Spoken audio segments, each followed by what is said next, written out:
Desafortunadamente no se me ha pasado. El semestre pasado sí. Bien. Y les comparto mi pantalla.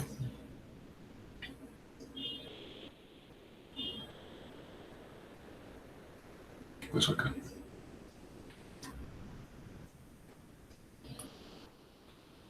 Ah, qué bueno. ¿Dónde está? Es este. Qué chistoso el video. Bien. Entonces. Listo. Pues vamos entonces a mi pantalla de PowerPoint. Por favor, me confirman si están viendo mi pantalla, mi PowerPoint, la presentación. Sí, señor. Sí, señor. Perfecto, gracias. Bien, entonces tenemos un texto, un artículo de esta ONG, si se quiere, este organismo multilateral, que pues es, digamos, el órgano que financia proyectos de ayuda al desarrollo, ¿no?, del gobierno de los Estados Unidos, ¿no? Mucha gente lo lee USAID, la forma correcta es USAID, ¿no? Sí, tiene que ser alguna presentación. Y bueno, ya vamos a ver por qué es esto importante, ¿no? Cuando veamos los datos, ¿cuál es la relevancia de esta agencia de USAID para el desarrollo y para, digamos, solventar problemas que tienen que ver con bienestar, ¿no?, a nivel mundial? Entonces, bueno, este paper en particular se llama Gobernanza, Salud, Conceptos, Experiencias y Opciones de Programación, o de Programas. Son estos dos autores. Thomas Bossert es uno de los, digamos, economistas de cabecera del Banco Mundial, es un experto también en temas de desarrollo. Brinkerhoff, no estoy muy familiarizado con los papers de él. También tiene algunas publicaciones, pero no sé cuál es la afiliación de él, además de USAID. Y bueno, ambos entonces escriben este paper en el año 2008, pues lo publican en 2008.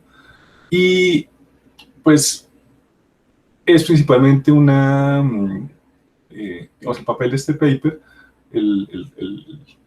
la función, el propósito más bien de este paper, es pues dar como una suerte de guía, ¿no?, de cuáles son como las buenas prácticas y cómo debe entenderse ese concepto de gobernanza y sobre todo también por qué es importante, ¿no? Y con respecto a esta primera pregunta, a esta última pregunta, perdón, hemos visto todo un marco de institucionalismo, ¿no?, de por qué esta institucionalidad es importante, bueno, de cómo se generan las estrategias para generar una buena institucionalidad. Y bueno, hemos visto también el paper la semana pasada, el del Banco Mundial, ¿no?, de cómo los estados, ¿no?, hacían, digamos, este mecanismo, ¿no?, de compra de salud, ¿no?, como lo dice en el paper, por diferentes mecanismos, ¿no?, y cuáles eran, digamos, los más idóneos, si se quiere, ¿no?, los diseños, los arreglos institucionales que más éxito habían tenido, ¿no?, hasta cierto punto. Hoy entonces vamos a ver otro aspecto de la institucionalidad y es, bueno, cómo se mide la institucionalidad, cómo tenemos entonces una institucionalidad de calidad, que en última instancia pues vendría siendo como ese concepto de gobernanza, ¿no? Entonces, bueno, una de las mediciones que tenemos para gobernanza nos la da esta organización, la Organización Mundial de la Salud, en inglés es WHO, en español es OMS, es lo mismo. Y bueno, aquí tenemos entonces un primer indicio, ¿no? Y es que, bueno, cuando hablamos de gobernanza y cuando hablamos de institucionalidad, recuerden ustedes, pues hablamos de unos propósitos, ¿no? Es decir, las instituciones tienen unos propósitos, son sistemas que son hechos, los sistemas de salud son sistemas hechos con unas metas, ¿no?, para alcanzar unas metas a partir, ¿no?, del logro de unos objetivos. Hemos visto que, bueno, digamos, en general, tres de esos principales metas que digamos, más frecuencia tienen en los países, que más se repiten, son la de cobertura, la de calidad y la de equidad, ¿no? Nosotros tenemos otra que es importantísima, que es la de sostenibilidad. Otros países no la consideran dentro de sus arreglos institucionales, pero digamos que casi todos convergen en esas tres, ¿no? En general, por eso les digo. Sin embargo, pues aquí tenemos algunos datos interesantes y es que, bueno, cuando hablamos de esta cobertura universal, pues no todos los países están de acuerdo, por lo menos no a nivel de instituciones formales. Es decir, no hay unas legislaciones que propendan por universalizar los aseguramientos en salud. Y bueno, vemos que en la región, o sea, no es solamente un problema de países emergentes, de economías emergentes, de países en vías de desarrollo, sino que también pues hay una gran cantidad de países de ingreso medio alto, que pues no lo consideran a nivel institucional, ¿no? de instituciones formales, lograr esta meta de cobertura universal. Vemos que aquí en la región, como les decía, pues bueno, gran parte de Centroamérica, incluyendo México, Perú, Paraguay y algunas de las Guyanas, por ejemplo, pues eso, no tienen en cuenta en sus legislaciones. Es decir, obviamente, puede que sea una meta de los ministerios, puede que sea más un programa, basado en programas de gobierno que en políticas de Estado. ¿Cuál es la diferencia? Dirán ustedes, bueno, programas de gobierno son programas a 4 años, ¿no? Es decir, un gobierno se compromete a ampliar la salud, por ejemplo, lo que hizo Obama, ¿no? en Estados Unidos con el famosísimo Obamacare, que fue ampliar la base de lo que era el Medicaid y el Medicare, ¿no? Como les había contado, pues bueno, hay una gran cantidad de norteamericanos, de estadounidenses, que no tienen aseguramiento en salud, ¿no?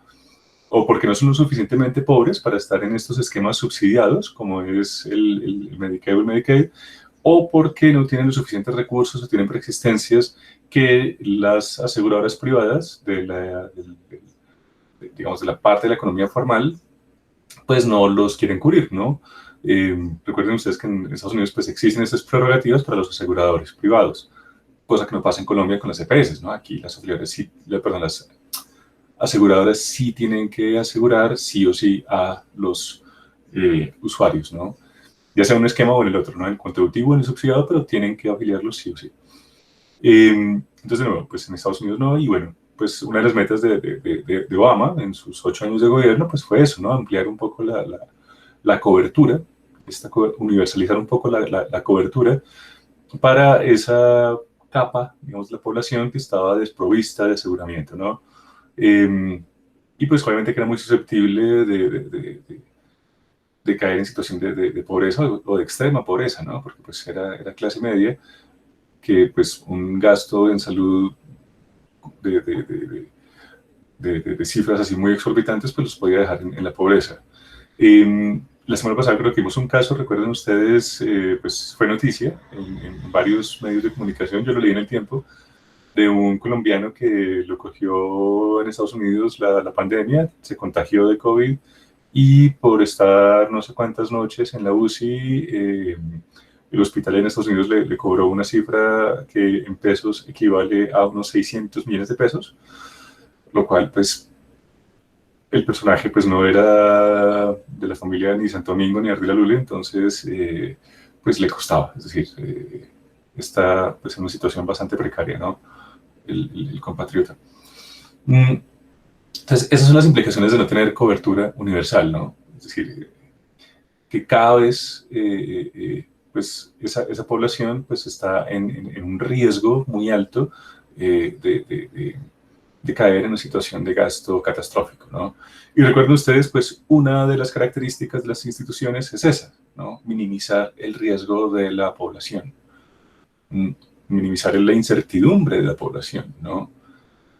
Entonces, bueno, sí, efectivamente, pues obviamente también es un problema de países pobres, sobre todo aquellos países que pues no tienen una capacidad instalada, es decir, un Estado fuerte que esté en condiciones, ¿no? De garantizar unos mínimos vitales. Entonces, claro, vemos el caso para toda la África subsahariana, parte del África magrebí, la África árabe, lo vemos de nuevo en los países más pobres de Centroamérica. Si ustedes se dan cuenta aquí, Haití también está es un punto rojo. esta es República Dominicana, esta sería Haití. Haití también tiene ese problema, ¿no? Y pues bueno, todo el sudeste asiático también tiene estas características. Tenemos países muy ricos como Arabia Saudita, ¿no? que también tienen esta característica. Entonces, bueno, como les decía, pues bueno, una de las características de las instituciones es que pues no discrimina por ingreso, ¿no? Es decir, si se tienen instituciones, digamos, con ciertos problemas, pues no se debe principalmente a si es muy rico como los árabes o si es muy pobre como todos los habitantes, digamos, por ejemplo, que es la parte más pobre del mundo, ¿no? Que es el famosísimo cuerno africano, que es Etiopía y Somalia, ¿no? Somalia es perdón, Somalia es esta, creo que esta es Etiopía, o al revés, bueno. Perdonen mi geografía, ¿no? Uno de estos dos países son Etiopía y Somalia, pero no me acuerdo cuál es cuál. Entonces, bueno, eso por este lado. Entonces, bueno, empezando por ahí, pues bueno, ya hay países que no tienen estas metas en común. Pensábamos, digamos, uno a primera vista pues, considera que, pues, que es como de sentido común, ¿no? Es decir, si estamos hablando de estado de bienestar, si estamos hablando de la existencia de un estado que está en función de minimizar estos riesgos, pues obviamente el de salud y el de asegurar a la población en salud, pues sería una de las metas y los objetivos comunes. Y pues esto no pasa, ¿no? Entonces, bueno, este es un dashboard, entonces voy a ir a la página. Les recomiendo, voy a copiar esto, se los voy a pegar en el chat.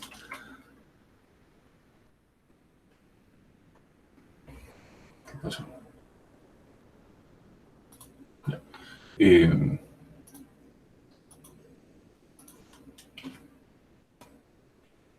Bien, y nos vamos entonces a la página.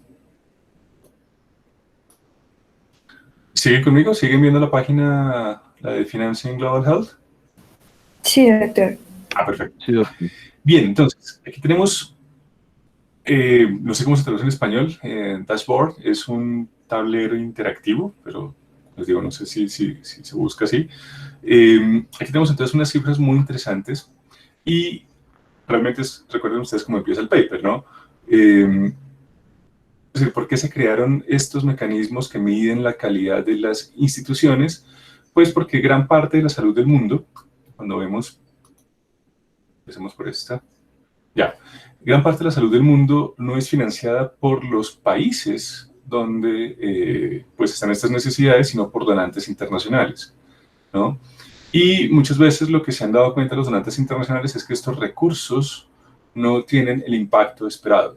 Entonces, son recursos que están usando de los impuestos de sus ciudadanos para programas que muchas veces no tienen, digamos, el éxito esperado, ¿no?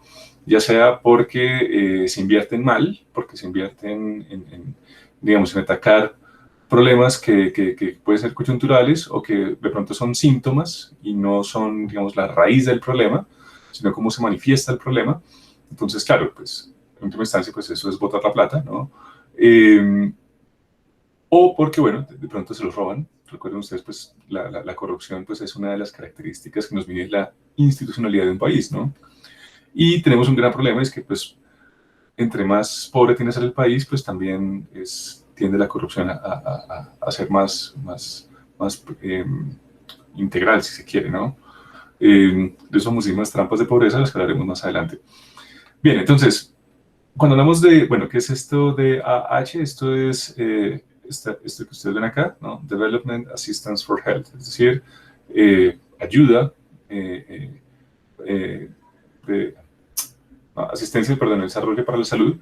Y bueno, aquí tenemos entonces un mapa comparativo de los receptores de esta ayuda internacional, ¿no? Entonces, lo que vemos es que, pues, entre más azul, entre más oscuro sea el azul, pues, menos reciben los países, y, pues, bueno, más cercano al rojo, digamos, esto es lo que se llama un mapa de calor, entre más cercano al rojo, es decir, entre más caliente esté, es porque recibe más, ¿no? Tenemos entonces estas cifras desde el año 90 y vemos que la composición de la ayuda internacional ha cambiado significativamente, ¿no? Vemos que entonces para comienzos de la década del 90, el principal receptor de ayuda internacional era el sudeste asiático, ¿no? Países como India recibía entonces 430 millones de dólares, ¿no? ese año, perdón. Indonesia recibía 470, por aquí está, sí, todo esto es Indonesia, es que por ahí está Malasia, pero no. También tenemos esto sigue siendo India, sí. Pensé que esto era... Ah, no, Birmania es esta. Sí. Esta, bueno, no recibía tanto. Y países como Kenia, que también, pues, era, digamos, de los donantes, de los receptores, perdón, de donaciones principales. Entonces, si quitamos estos mapas, por ejemplo, hasta aquí, está el amarillo, entonces nos quedan estos países, ¿no? Ahora bien, ahora vamos a ver una cifra, bueno, de cuánto eran estos montos, ¿no? Es decir, para los años 90, bueno, cuando hablamos de donaciones, ¿de cuánto estamos hablando? Entonces, pero bueno, digamos, el grueso de los países era sudeste asiático y no tanto África, ¿no? Uno diría, pero ¿por qué? Si ustedes se dan cuenta, pues bueno, países como Colombia recibía 25 millones, países como el Congo, por ejemplo, recibía 42, algo inferior a lo que recibía, por ejemplo, un país como Brasil o como Bolivia, ¿no? ¿Cuáles eran las prioridades en esa época? Porque recibía más ayuda de Latinoamérica que África. Esas son preguntas bastante interesantes. Vemos entonces que a medida que va pasando el tiempo, vamos al 2000, bueno, en el 91 ya el mapa nos ha cambiado algo, de pronto en el 90 no teníamos cifras tan loables. Vemos, por ejemplo, aquí países como Chile, ¿no? Chile también recibía un jurgo de plata comparado pues con países de nuevo como Chad, República Africana, el Sudán del Sur, Gabón, Congo, ¿no? Inclusive Colombia o países de Centroamérica, ¿no? Brasil también era uno de los principales receptores, junto con India y con Indonesia y Tanzania. Perdón. Y bueno, vamos entonces yendo hacia el 2000. Por ejemplo, aquí, ustedes se preguntarán, bueno, ¿por qué México? ¿No? Bueno, este sí coincide con lo que se llamó el efecto tequila. Este fue un empobrecimiento que se pegó a México. Fue la peor crisis económica que ha atravesado México en su historia. Y bueno, principalmente esos eran paquetes de ayuda de sus socios comerciales en el norte. Recuerden ustedes que ellos hacen un tratado de libre comercio, perdón, lo que se llamó el NAFTA, México, Estados Unidos y Canadá. Y bueno, México pues sufre las consecuencias de ese tratado de libre comercio, los socios intentan ayudarlo y pues lo hacen a partir de ayuda internacional, ¿no? Para el desarrollo. Por eso es la razón, ¿no? Argentina también, Argentina es uno de los primeros países que sucumbe a esa crisis de lo que se llamó los tigres asiáticos. Colombia también, pero más adelante, en el año 99-2000. Pero no recibimos la ayuda que reciben esos países, ¿no? México sigue siendo uno de los principales receptores, por lo menos en esos últimos años de los 90, principios del 2000, junto con India, ¿no? India siempre, digamos, estaba, por lo menos en esa década, en los años 90, siempre, digamos, fue la meta de estas ayudas. Y si ustedes se dan cuenta, China también, ¿no? China también recibe una gran cantidad de plata. ¿Y por qué? Pues bueno, porque China todavía no había empezado ese despegue económico que le conocemos hoy en día. Todavía era un país pobre, ¿no? Toda esta década, pues, China recibe una gran cantidad de dinero. Hoy en día, pues, ya es todo lo contrario, ¿no? Ya es de los que más dinero dan. 2009, tenemos todavía a India, tenemos entonces a Nigeria, tenemos a Sudáfrica y, bueno, varios de los países del cuerno africano, excepto Somalia, ¿no?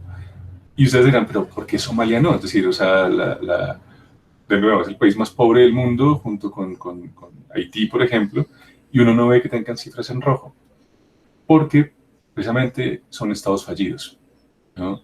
Esta condición hace que no sean candidatos viables para recibir ayuda internacional, por lo menos de ciertos tipos de donadores.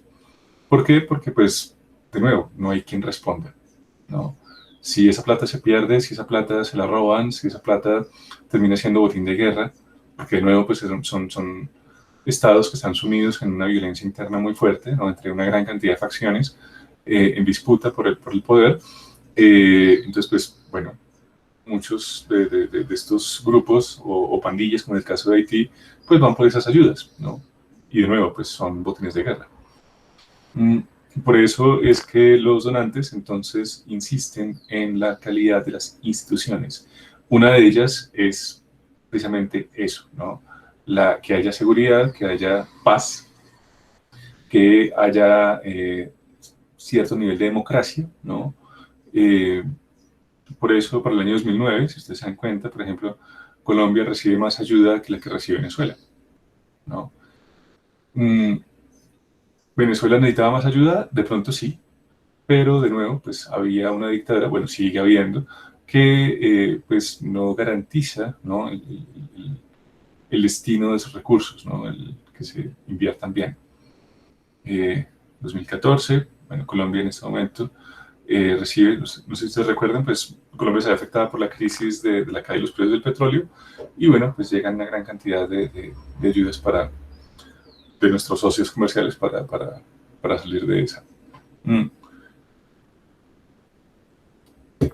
¿Y por qué? Pues de nuevo porque, pues, digamos, a nivel de mediciones de instituciones, pues Colombia usualmente sale bien parada, ¿no? Lo único que nos perjudica mucho es la corrupción. Recuerden ustedes, pues, cuando salen los indicadores de transparencia internacional, todos los gobiernos de turno sufren porque, pues, Colombia siempre suele estar en esos tops, ¿no? En el top 5, en el top 10 de los países más corruptos. Y ya esto es 2017, y vemos entonces algunas constantes. Vemos, por ejemplo, el caso de Nigeria, el caso de Sudáfrica, el caso de India, Pakistán, ¿no? Como los países que más inversiones atraen, perdón, más donaciones atraen, ¿no? De nuevo, India, pues lo mismo, también es un país muy pobre, pero que tiene, digamos, ciertas características institucionales que, pues, permiten cierto nivel de trazabilidad de los recursos y de responsabilidad. Ahora bien, ¿cuáles son los organismos que están invirtiendo o que, bueno, más bien, que están haciendo estas donaciones? Por ejemplo, aquí tenemos entonces la composición del gasto para donaciones a ayuda internacional por países hasta acá y por organizaciones de aquí para arriba, ¿no? Y, como les decía, bueno, ¿por qué un paper de USAID en particular? ¿Por qué USAID está haciendo papers de esto? Porque, pues, si ustedes se dan cuenta, Estados Unidos es el país que más cantidad de donaciones ha hecho a nivel casi que histórico, por lo menos desde que tenemos estos datos, ¿no? Desde los años 90 hasta 2019, es decir, en esos 30 años, vemos que, pues sí, efectivamente es este gobierno el que más, digamos, ha metido la mano al bolsillo para ayuda internacional. Seguido muy de cerca, bueno, no, de cerca no, digamos el segundo, más bien sería, en este caso sería, bueno, la Comisión Europea, Inglaterra, Alemania, China. Si ustedes se dan cuenta, de nuevo, China ahora ya no es receptor, sino donante, ¿no? Uno de los grandes giros, digamos, económicos esta, digamos, de este siglo, ¿no? Cómo China pasa a ser un país pobre a ser un país rico, que ya se da el lujo de hacer donaciones internacionales. 670 millones, que están muy cerca de Alemania, y más supera a Canadá y supera a Australia, y está más o menos por el orden de la Comisión Europea. Bueno, sí, más bien, de Alemania y de la Comisión Europea. ¿Qué otras agencias intervienen? Bueno, pues como ustedes saben, pues la ONU, obviamente, ¿no? A partir, bueno, de estas agencias como la UNICEF, la UNAIDS, la PAO, esta es la Organización Panamericana de Salud, en español no me acuerdo cómo se dice, OPS, sí, ¿no? Organización Panamericana de Salud, que es la misma PAO, y bueno, y UNITAID, ¿no? A partir de estas agencias, entonces también pues la ONU hace estas donaciones. Bueno, Gavi, que es para... ¿qué es lo que traduce? Es para vacunación. No me acuerdo muy bien cuáles son las cifras, pero la V es de vacunación. Es lo que significa Gavi. Y bueno, y ONGs, pues ya diferente índole, ¿no? Los ONGs, de nuevo, pues es uno de los aportantes principales, ¿no? Incluso en este caso, pues más que Estados Unidos, estamos hablando de poco más de 2 billones de diferencia. Y por eso también para el paper es tan importante el papel de las ONGs, o NGOs, ¿no? Organizaciones no gubernamentales, porque son los principales, ¿no?, donantes que tienen los países emergentes, ¿no?, en vías de desarrollo para lograr tener cierto nivel de bienestar, ¿no? Entonces, bueno, esto es un poco lo que quería mostrarles. Bueno, entonces, bueno, cuando hablamos de gasto, vemos que también, digamos, a nivel de países, el gasto en salud, es decir, digamos, el monto de los presupuestos estatales que se destinan a salud, vemos principalmente que pues son de tipo de origen público, ¿no? Si ustedes se dan cuenta, pues la barrita azul, que es la de gobierno, es la que pues siempre tiene, digamos, históricamente ha tenido la mayor, el mayor agregado, la mayor parte del agregado, ¿no?, de estas cifras. Esta es una característica también importante. Digamos, el gasto en salud que deriva de los bolsillos de las personas, es decir, del patrimonio, de los ahorros de las personas, no ha ido incrementando tan sustancialmente como si lo ha hecho el del Estado. ¿Qué significa esto? Pues que, bueno, que los estados han venido mejorando la situación de bienestar de sus habitantes, de sus ciudadanos, por lo menos a nivel mundo, ¿no? Estos son, pues, obviamente es un agregado internacional. Y, pues, bueno, esto, ¿por qué es positivo? Porque, bueno, lo que habíamos dicho antes, ¿no? Es decir, esto minimiza el riesgo, ¿no?, de la gente de quedar en la calle, ¿no?, de quedar en situación de pobreza o de extrema pobreza. Y también otra característica, digamos, positiva, es que junto con este gasto de bolsillo, pues este aseguramiento privado, si bien ha aumentado, pues no lo ha hecho de forma tan significativa como lo ha hecho el gasto público. ¿Qué significa esto? Pues que, bueno, cada vez la salud, pues por un lado, ha venido incrementando, es decir, los recursos que los estados destinan para salud han venido incrementando sustancialmente. Estamos hablando de trillones de dólares, bueno, obviamente trillones como lo ven los americanos, ¿no? Nosotros, digamos, me explico, por ejemplo, en los países anglosajones, un billón es 1.000 millones. Para nosotros, un billón, es decir, en la comunidad latina, son 1 millón de millones, ¿no? Entonces, el trillón, pues, sería algo así también, ¿no? Entonces, lo que para ellos es un trillón, para nosotros es un billón. Más o menos para que tengan una aproximación, ¿no? Porque, claro, uno dice trillones de dólares, pues es 1 millón de billones, lo cual sería una cifra sumamente escandalosa. No, hay que quitarle unos 3 ceros, más o menos, unos 3, 6 ceros, algo así. Es un poco confuso, ¿no? Y bueno, pero igual es un jugo de plata, ¿no? Y también lo interesante aquí es eso, es decir, o sea, para el 95, en promedio, ¿no?, de los gobiernos, pues destinaba unos 2 trillones de dólares. Para el 2017 estamos hablando de más del doble, ¿no? Es decir, estamos hablando de casi un 150% de incremento, ¿no? Lo cual, pues, de nuevo, pues es algo bastante positivo, porque estos incrementos en la salud, pues no han venido siendo costeados por el bolsillo de las personas ni por los aseguradores privados. Y estas cifras que veíamos ahorita de ayuda al desarrollo internacional, pues al lado de la inversión que hacen los habitantes, ya sea de su bolsillo, como es la mayoría del gasto, por ejemplo, en salud oral, por lo menos en países como Colombia, pues bueno, está muy, muy por encima de lo que son las ayudas, ¿no? De nuevo, a nivel, pues, agregado.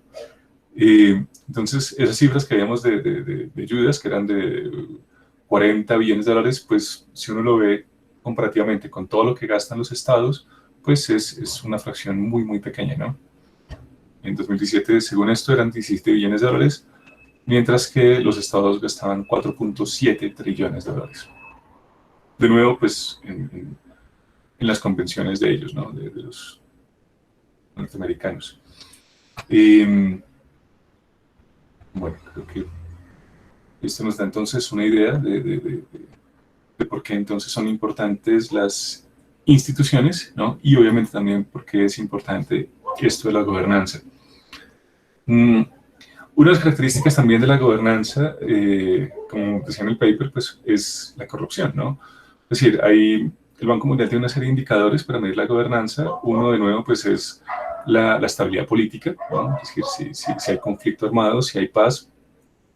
Otro tiene que ver con si hay una democracia establecida o si es una autocracia, ¿no? Porque puede ser países, digamos, muy estables, tipo Corea del Norte, donde pues no hay conflicto desde la guerra de Corea, pero pues obviamente las instituciones que hay en una democracia pues son muy distintas a las instituciones que hay en una dictadura, ¿no?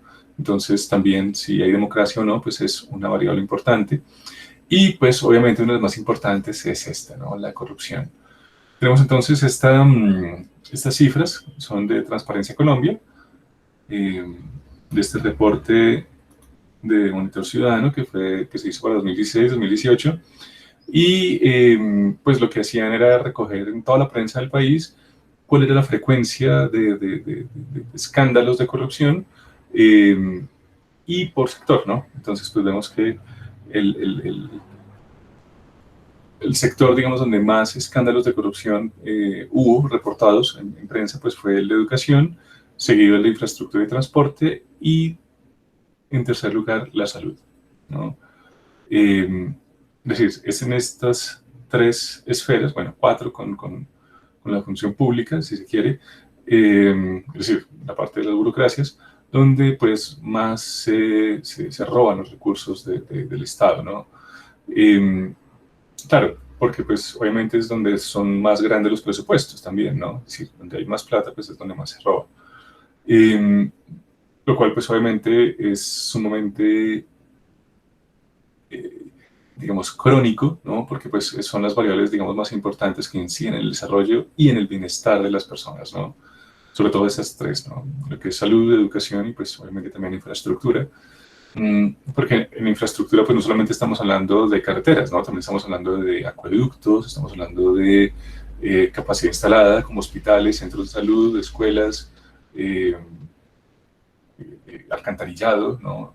Electricidad, y bueno, es una suerte de elementos, de nuevo, de capacidad instalada que pues obviamente tienen sinergias con estas variables, ¿no? De salud y educación, es decir, están muy estrechamente relacionadas. Y si pues una se resiente, las otras también. Es decir, si se roban la plata para construir un hospital, pues obviamente la salud se va a ver perjudicada. Si se roban la plata de las escuelas, de la construcción de escuelas, pues la educación se va a ver perjudicada. Entonces, ese tipo de relaciones se dan mucho en esas esferas, ¿no? Que inciden en el desarrollo económico y en el bienestar, obviamente, de la población. Entonces, bien, ese era como para contextualizarnos un poco, ¿no? De por qué es importante esto de la gobernanza. Ahora vamos entonces a ver, ahora sí más en detalle, qué significa, ¿no? Ya vimos más o menos cómo se mide, vemos algunas cifras comparativas, ¿no? Vemos que pues la gobernanza pues es una garantía que tienen los países donantes para, digamos, motivarse a donar, ¿no? Para realmente poder ayudar, ¿no? Porque pues muchas veces, de nuevo, la ayuda internacional humanitaria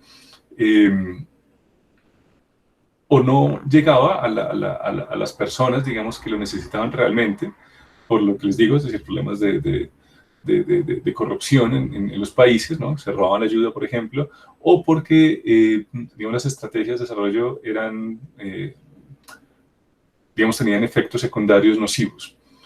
Un paréntesis, por ejemplo, en los años 60, 70, mucha de la ayuda internacional humanitaria era que los países ricos les donaban alimentos sí, principalmente alimentos a los países pobres, ¿no? Es decir, en esa época pues hubo una gran cantidad de hambrunas, hasta digamos, en los años 50, 60 fue la gran hambruna de China. Estamos hablando de unos 50 millones de personas, más o menos. Mentiras, como unos 30 millones de personas que se murieron de hambre en China. Estamos hablando, por ejemplo, de Biafra, estamos hablando bueno, de una gran cantidad de conflictos que, pues, hicieron, pues, pasar una gran cantidad de hambrunas a lo que en ese momento era el tercer mundo. Y, pues, la ayuda de nuevo de esos países, digamos, Norteamérica, Europa, fue donar alimentos, ¿no? Claro, uno dice, pues es de sentido común, ¿no? Es decir, si tienen hambre, pues denles comida. Ya se podrán imaginar ustedes cuál fue el problema. Pues eso quebró a los productores de alimentos locales, ¿no? Porque claro, los países ricos estaban regalando comida, no le estaban comprando los alimentos a los agricultores, a los ganaderos de esos países, y pues claro, esos ganaderos, esos agricultores, pues dejaron de producir, pues se empobrecieron, tuvieron que ceder las tierras, actividades que de pronto no generaban alimentos, ¿no? Y pues esto empobreció aún más esos países, ¿no? Ese, digamos, fue una de las lecciones más difíciles de aprender para lo que fueron los países desarrollados, ¿no? Es decir, muy bien intencionados, no lo hicieron, digamos, de cafres, pero terminaron agravando el problema. Porque, de nuevo, pues, digamos, esas hambrunas no eran la raíz del problema, eran el síntoma. Y pues ustedes como pertenecientes al gremio de la salud, pues saben que si se atacan los síntomas únicamente, pues el problema no va a desaparecer. Y más bien de pronto puede ser aún más grave, ¿no? Es decir, digamos que no tengo ejemplos desde la salud pública, pero bueno, digamos desde la economía es ese tipo de situaciones, ¿no? Donde, de nuevo, pues atacar el problema hace que, perdón, atacar los síntomas del problema hace que el problema aumente, no disminuya. Entonces, bueno, cuando hablamos de gobernanza, tenemos que irnos entonces a las características del sistema de salud, ¿no? Un sistema, digamos desde la teoría general de sistemas, pues bueno, es una estructura que transforma una serie de inputs, ¿no? En unos outputs, ¿no? Durante mucho tiempo se pensó que estos sistemas eran como una suerte de cajas negras, ¿no? Que recibían unos insumos y los transformaban y producían entonces unos outputs, ¿cómo se traduce outputs? Resultados, ¿no? Entonces, por ejemplo, un sistema recibía, como el de salud, por ejemplo, recibe entonces una gran cantidad de recursos económicos, recibe una gran cantidad de pacientes con, obviamente, algunas afecciones en salud y combina, bueno, y obviamente también una gran cantidad de profesionales de la salud, ¿no? Y de instituciones y de capacidad instalada, y combina todos estos factores y transforma estos insumos entonces en resultados, ¿no? Entonces, pues los transforma en profesionales de salud que tienen, pues, cierto nivel de vida, pacientes con una mejora, ¿no? en sus condiciones de salud y pues una capacidad instalada que pues se va renovando y se va manteniendo en el tiempo, ¿no? Entonces, de nuevo, el sistema lo que hace es combinar y transformar esos inputs, ¿no? En unos outputs, esos insumos, perdón, en unos resultados. Y pues, por eso hablamos de sistema, ¿no? Porque en última instancia lo que hace es eso, es relacionar elementos, ¿no? Y producir unos outputs. Ahora bien, lo que nos dice, por ejemplo, bueno, no sé cómo se pronuncia, Sabedov, bueno, más recientemente la atención internacional ha girado hacia mejorar la vía en que los servicios de atención sanitaria son gobernados, es decir, la gobernanza. En vez de preguntar si un sistema de salud particular tiene los inputs correctos o produce los outputs correctos, cuestiones acerca de la gobernanza apuntan a identificar factores que influyen en el comportamiento del sistema. Y por eso es que estamos estudiando las instituciones, porque en última instancia, recuerden ustedes, lo que queremos ver es cómo funciona el sistema, cómo está articulado el sistema, y no tanto centrarnos en cuáles son los recursos que entran y cuáles son los recursos que salen, ¿no? Así es como se estaba midiendo antes los sistemas de salud. Es decir, un sistema de salud lo que veía era, bueno, se está gastando esta plata, cuántos pacientes están siendo atendidos o cuántos pacientes se han aliviado, ¿no? Porque, pues, de nuevo, las comparaciones a nivel internacional y en el tiempo, pues muchas veces eran engañosas, porque de pronto las tecnologías hacían que los tratamientos fuesen más costosos, entonces de pronto los pacientes salían mejor, pero los tratamientos cada vez costaban más, por ejemplo. O, bueno, toda una serie de contrafactuales, ¿no? Es decir, de pronto entraban menos pacientes, entonces pensaba que el sistema había mejorado y de pronto no, los pacientes no entraban cada vez menos porque los servicios eran más costosos, entonces pues las cifras tendían a engañar, ¿no? Entonces, si un año hubo tantos pacientes y en el siguiente hubo menos, claro, una lectura muy rápida decía, ok, hubo menos enfermos, ¿no? Digamos, el sistema de salud ha hecho muy bien la tarea porque cada vez hay menos enfermos. Y resulta que no. Cuando uno iba a terreno y le preguntaba a la gente por qué había dejado de usar los sistemas de salud, pues era o porque no le servían, porque tenía una percepción muy mala de su calidad, o porque pues, le resultaba muy costoso, ¿no? Entonces, pues esto es lo que se llaman sesgos estadísticos, ¿no? Es decir, cuando una medición nos puede dar varias interpretaciones posibles, ¿no? Es decir, puede deberse a varios factores y a veces pues no es el que esperábamos nosotros. Por eso, de nuevo, la importancia de la gobernanza, ¿no? Cómo funciona el sistema. Y ahí ya tenemos indicadores mucho más objetivos, ¿no? De cuáles son los problemas reales, ¿no? Pues bueno, influencia el comportamiento del sistema, tales como las reglas o los procedimientos que son esperados, en vez de la asociación con mejores, hacer asociados con mejores rendimientos y outcomes. Bueno, ¿qué significa esto? Que, de nuevo, en vez de fijarnos en las cifras brutas, ¿no? De cuántos enfermos entran, de cuántos enfermos, bueno, de pronto se mueren, ¿no? O se alivian, digamos, dos posibles resultados, o siguen enfermos, bueno, tres posibles resultados, pues entrémonos en esto, ¿no? Es decir, que esto deje de ser una caja negra, ¿no? Y vamos entonces a mirar cómo de nuevo, pues cómo se dan las relaciones entre los agentes que están interviniendo en el sistema de salud y cuáles son las estructuras de incentivos que permiten ese equilibrio y si ese equilibrio, pues bueno, puede ser mejor, ¿no? Puede producir mejores outputs. Entonces, bueno, esto pues fue revolucionario, realmente, de nuevo, pues esto fue el giro que hubo en los años 90, cuando empezamos a hablar de instituciones y cuando empezamos también a hablar de gobernanza y de la medición de esa gobernanza. Porque de nuevo, pues cuando hablamos de políticas públicas, tenemos que tener presente siempre que los objetivos y las metas de una política pública deben tener trazabilidad. ¿Qué significa eso? Eso significa que cualquier diseño de política pública debe estar en capacidad de ser medido su alcance y sus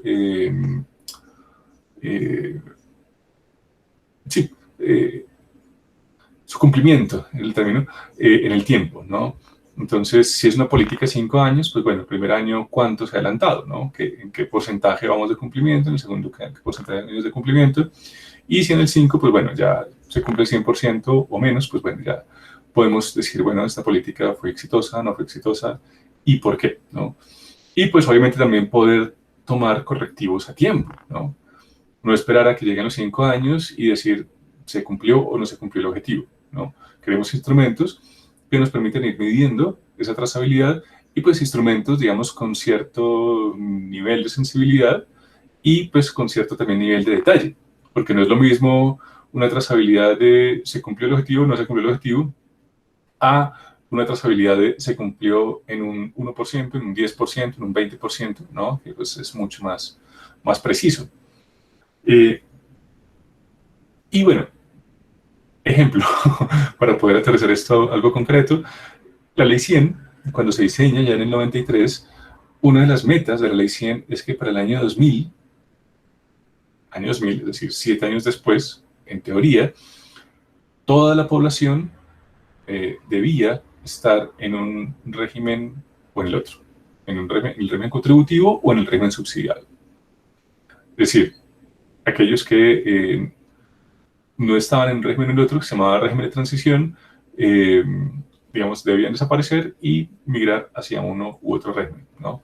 O al régimen especial, que es digamos, el que tiene ciertas prerrogativas a nivel de Estado, que es magisterio, fuerza pública, Banco de la República, Ecopetrol, y bueno, creo que me falta alguno, que son, bueno, digamos, algunos que ya tenían derechos adquiridos por los sindicatos en los que están. Entonces, pues bueno, cuando llega la Ley 100, pues no hay forma, digamos, de convertir esos regímenes especiales a un contributivo o a un subsidiado, ¿no? Tienen que mantenerse, digamos, esas prerrogativas que, digamos, en el caso de las fuerzas públicas o el magisterio, pues no es mucha la diferencia frente al régimen contributivo, pero en el caso de Ecopetrol y en el caso del Banco de la República sí que lo son. Son unas diferencias abismales lo que tiene que ver en cobertura y, pues bueno, no solamente la parte de salud, ¿no? La parte de educación. O sea, los hijos de los funcionarios de Ecopetrol, por ejemplo, pueden estudiar la carrera profesional que quieran, donde quieran, ¿no? Y si se echan la carrera, pues pueden empezar otra y no tienen ningún tipo de penalización. Y pues todo eso lo pagamos con nuestros impuestos, ¿no? Entonces, pues ese es un poco el incordio que hay ahí, ¿no? Pero de nuevo, son sindicatos muy fuertes, ¿no? Y pues ha sido, digamos, difícil cambiar esa situación. Y no ha habido voluntad política tampoco para revertir esa situación, para homogenizarnos a todos en un régimen o en el otro, o en el contributivo o en el subsidiado. Entonces, bueno, es importante, digamos, tener este modelo, digamos, de sistema, porque, pues, de nuevo, esta es una de las visiones que se tiene de la gobernanza y, pues, obviamente también del sistema de salud, ¿no? Como un transformador de inputs en outputs. Y bueno, de nuevo, pues todo esto apunta, es decir, o sea, ¿para qué las donaciones internacionales? Para que estas políticas de mejorar la gobernanza, pues para propender por el fortalecimiento de ese sistema, ¿no? Es un poco el propósito de esto. Me gusta esta definición, la traigo a colación, estamos definición de la página 3, porque pues obviamente tiene que ver con lo que hemos venido hablando, es decir, más allá de las otras definiciones que tienen que ver con los buenos gobiernos, que bueno, digamos es la más alejada, ¿no? de lo que se habla en política pública, porque gobierno y gobernanza, si bien son parecidos, pues no necesariamente es lo mismo, es decir, digamos que la gobernanza también se lleva a cabo en el sector privado, por ejemplo, ¿no? Y los órganos encargados de gobernanza, y eso nos lo dice el paper muy reiteradamente, no son únicamente los del sector público, ¿no? La gobernanza también se da desde nosotros, ya sean ustedes como profesionales de la salud o desde mi caso, que es solamente como paciente, pero también como contribuyente, ¿no? al sistema de salud. Entonces, digamos que la gobernanza es algo que se da, digamos, desde todos los agentes involucrados en el sistema, no únicamente desde el Estado. Entonces, bueno, la gobernanza es acerca de las reglas que distribuyen los roles y responsabilidades a través de los actores sociales y que forman las interacciones entre ellos. Estas reglas pueden ser tanto formales, digamos, incorporadas en instituciones como las elecciones democráticas, los parlamentos, las cortes, los ministerios sectoriales, sectoriales, Ministerio de Educación, Ministerio de Salud, Ministerio de Obras, ¿no? Cada uno es un sector, o informales, ¿no? Reflejadas en los patrones de comportamiento, tales como la confianza, la reciprocidad, no sé cómo se traduciría esto, civilidad. Bueno, qué pena, no soy muy bueno traduciendo, muy rara vez traduzco. Pero bueno, digamos, nos da una idea de dónde apunta, ¿no? Es decir, cuando hablamos de gobernanza, hablamos de instituciones, de una de las características más importantes de las instituciones que tiene que ver con la calidad de las instituciones, ¿no? Que tan bien diseñadas están las reglas del juego, que también están dados los roles entre los stakeholders. Recuerden, esta es una palabra que tenemos que irnos familiarizando, los grupos de interés, ¿no? Los actores involucrados en el sistema, y obviamente también que también se están dando los sistemas de refuerzo institucional, ¿no? Es decir, toda esa parte de vigilancia y control,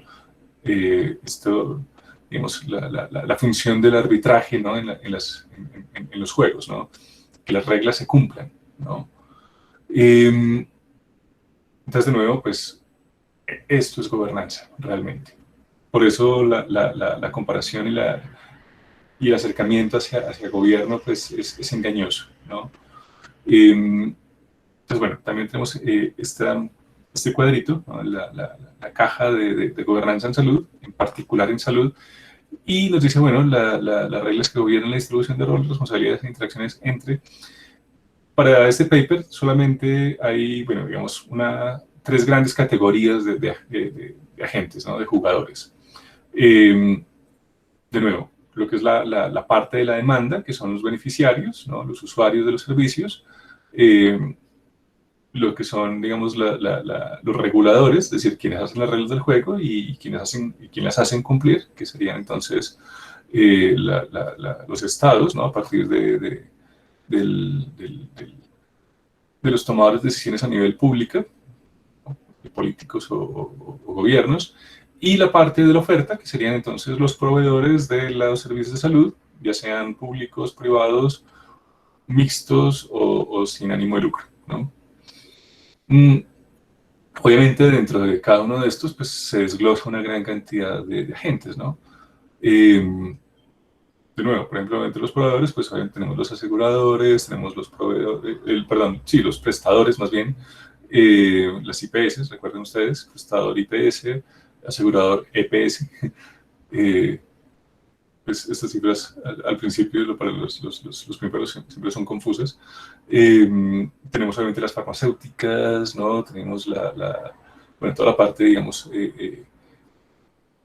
de hotelería a nivel hospitalario, ¿no? Que también, digamos, es un elemento importante porque pues cada vez es un rubro más importante dentro del sector salud, toda esa parte del turismo en salud, ¿no? Que muchas veces muchas de las clínicas nuevas no se hacen para población nativa, sino principalmente para recibir extranjeros que vienen a hacer tratamientos, ¿no?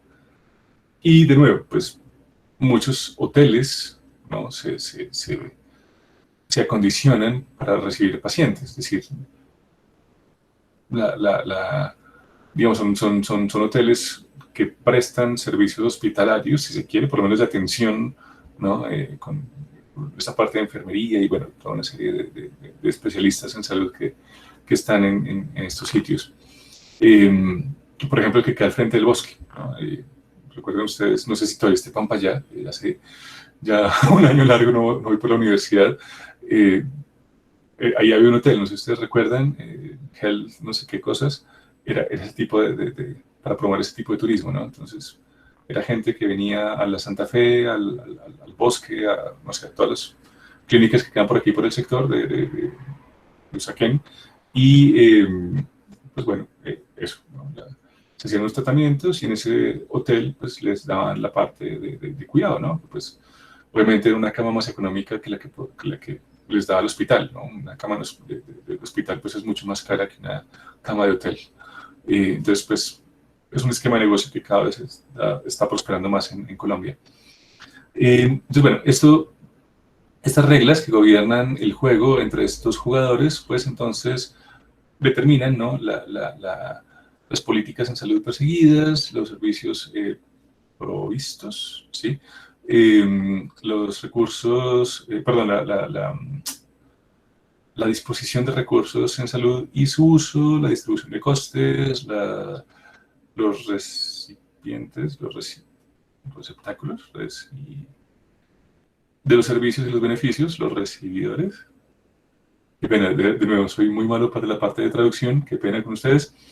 Y obviamente también lo que son los outcomes, es decir, los resultados en salud a ser alcanzados, ¿no? Entonces, bueno, de nuevo, pues, tiene que ver con la forma en que funcionan los juegos, ¿no? Que, pues, bueno, estos términos pues ya son conocidos para nosotros, ya nos movemos en la parte de teoría institucional, ya nos movemos un poco en la parte de teoría de juegos, ya los conceptos no son familiares, ya podemos esquematizar un poco esto, entonces, pues, ya vamos dándole más forma, ¿no? Con este concepto de gobernanza, y es, bueno, estos juegos están jugando bien, bueno, es un poco entonces a lo que apunta esta gobernanza, y pues bueno, hacia pues elementos particulares cuando hablamos de salud, ¿no?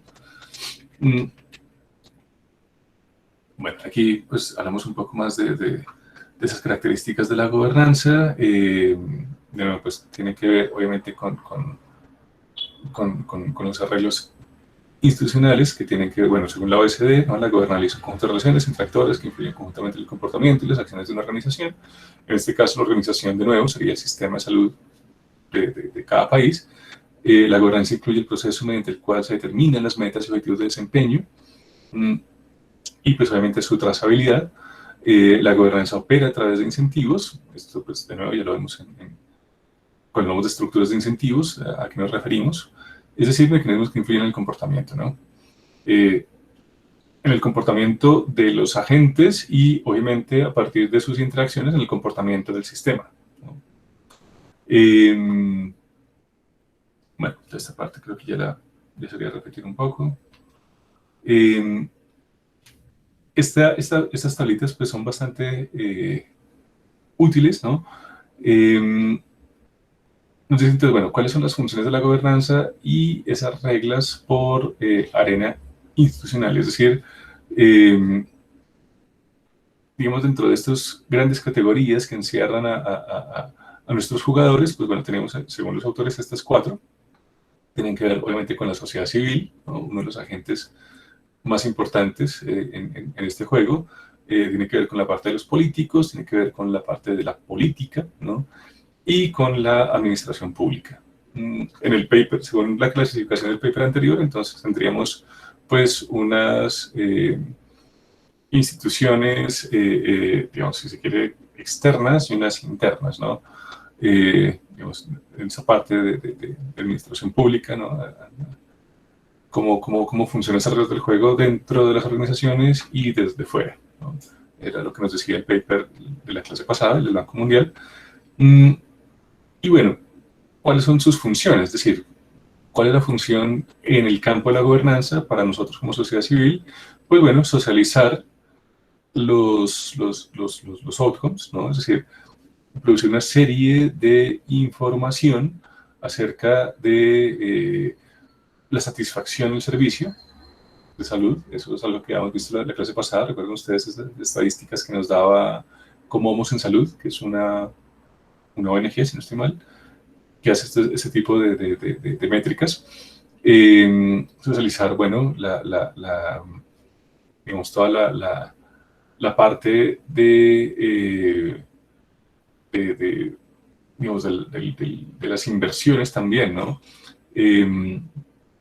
Y exigir, digamos, este tipo de información. Entonces, bueno, ¿el para qué? Pues bueno, para modelar cómo los ciudadanos aprenden acerca y se enganchan, no sé si es el término correcto, en los asuntos concernientes a lo público, ¿no? Es decir, de nuevo, unas características más importantes de esta gobernanza es que todos los sujetos, todos los agentes, todos los jugadores se involucran en el juego, ¿no? El juego no va a jugarse bien, no vamos a tener un buen match si los jugadores no están comprometidos en jugar bien sus papeles, ¿no? Entonces, unas características para que se dé bien este juego es que uno de los jugadores, el más importante, juegue bien el juego.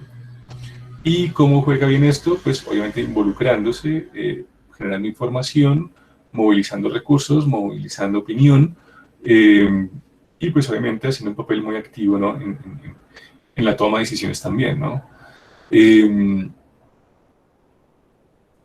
Por eso tenemos este punto también, ¿no? De asegurar el acceso y facilitando la participación a grupos sociales, ¿no? Unas características, bueno, ejemplo de esto, de nuevo, pues para poder tener un poco más claro esto, no sé si ya lo había usado, cuando se crea el POS, el primer POS originalmente, pues se crea a partir de una función de coste-beneficio, ¿no? Entonces la idea es que ese POS pues era un mínimo de medicamentos y de tratamientos para la población que pudiese ser costeable, ¿no?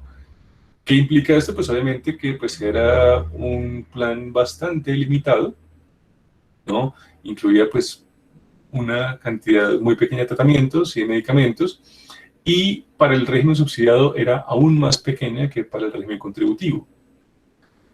Muchos medicamentos pues, que salvaban vidas, ¿no? No estaban incluidos en el POS. Y pues obviamente aquí había un choque, digamos una contradicción en el diseño institucional, y es que pues de la mano digamos, del diseño de la Ley 100 también estaba la Constitución del 91. Y en la Constitución del 91, pues una de las características más importantes, digamos, es la generación de unos derechos fundamentales. Y el primer derecho que tenemos fundamental es a la vida. Entonces, pues claro, aquí había una contradicción muy importante, y es, tenemos un derecho constitucional, y es que, bueno, el Estado tiene que garantizarnos nuestra vida, y pues obviamente eso implica que si estamos en una situación, un accidente, una enfermedad muy grave, pues entonces el Estado tiene que costearnos los tratamientos o los medicamentos que garanticen nuestra vida, ¿no? Entonces, claro, esto, pues, como les digo, iba en contravía, pues, de uno de los supuestos y uno de los principios de diseño institucional de la Ley 100, que era la sostenibilidad, ¿no? Porque si se incluían todos los tratamientos que garantizaban el derecho a la vida, pues obviamente los costes se iban a incrementar muy seriamente, ¿no? Entonces, claro, ¿cuándo encontramos este choque? Cuando la población VIH positivo o positivo, perdón, empieza a reclamar sus retrovirales. No estaban incluidos originalmente en el POS, se pone una serie de tutelas porque pues, el sistema de salud los está privando de su derecho a la vida, y por una sentencia de la Corte Constitucional, no recuerdo cuál en este momento, si necesitan el dato yo se los averiguo, pero en este momento se me escapa, qué pena con ustedes, por una sentencia de la Corte Constitucional en el año 2002, se resuelve que los retrovirales que le permiten a la población O positivo mantenerse viva, es decir, sobrevivir a su epidemia, están incluidos entonces dentro del plan obligatorio de salud, ¿no? El Estado tiene que darles los retrovirales. Estén en el régimen contributivo o estén en el régimen subsidiado, ¿no? ¿Cómo se hizo esto? De nuevo, movilizaciones sociales, organizaciones de base, como también se les conoce, que empezaron a presionar para pues, exigir este derecho, ¿no? Mecanismos judiciales empezaron a entutelar, hasta que, pues obviamente, la Corte Constitucional tuvo que revisar, porque eran, de nuevo, pues, tutelas hacia derechos fundamentales, que son las que más observa la Corte Constitucional, y pues bueno, fallaron a favor pues, de esta población. Entonces, de nuevo, por eso es importante, ¿no? La gobernanza desde la sociedad civil, la movilización de la sociedad civil, la incorporación y toda esta fuerza, digamos, que se tiene como grupo, ¿no? Eso por ese lado. Tenemos entonces por la parte de los políticos, como estamos de tiempo, así. Entonces, bueno, la agregación, la representación y la legitimación del sistema, ¿no? Pues si el sistema tiene legitimidad o no, pues depende muchas veces de la acción de los políticos. De nuevo, si tenemos una serie de gobernadores, de alcaldes, incluso de concejales o de cabildantes que se están robando los recursos de la salud, pues obviamente el sistema no va a tener una gran legitimidad. Si la gente no cree en el sistema, pues obviamente esta parte de organización, de movilización, de base, de participación, ¿no? De involucramiento de la sociedad civil, pues obviamente se va a perder. Ese, digamos, es uno de los grandes problemas de la corrupción, ¿no? Que la corrupción no solamente se roba los recursos, sino también hace que las instituciones pierdan legitimidad. La gente deja de confiar en ellas, deja de creer en ellas, y pues obviamente su involucramiento con esas instituciones pues va a ser principalmente de manera, digamos, no positiva, no subóptima, ¿no? Es decir, pues si de aquí roban, pues bueno, yo también voy a robar, ¿no? Claro. Si me están robando la salud, pues bueno, voy a aprovechar entonces para hacer lo mismo, ¿no? Porque pues esa es la función entonces de las instituciones, ¿no? Robarse la plata de estas. Digamos, una lectura como muy del cotidiano, ¿no?